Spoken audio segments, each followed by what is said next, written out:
Hello everyone, everything I'm going to explain has been verified by the mechanics here in the workshop, so don't worry, we'll go step by step.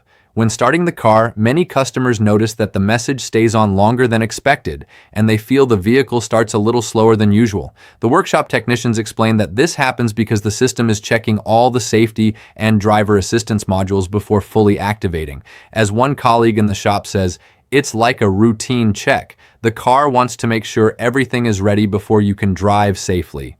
On the other hand, the battery or the vehicle's electrical system is often a common culprit. Some customers reported that after replacing or fully charging the battery, the message disappeared more quickly.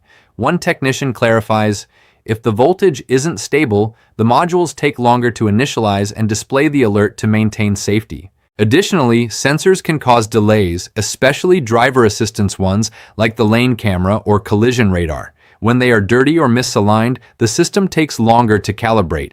As a customer mentioned in a forum, "I cleaned the front camera, and when I started the car, the message disappeared almost instantly." Finally, sometimes a software update is required.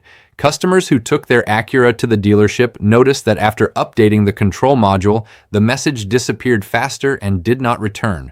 The manufacturer has even published technical bulletins to improve system initialization on certain models, making prolonged alerts less frequent.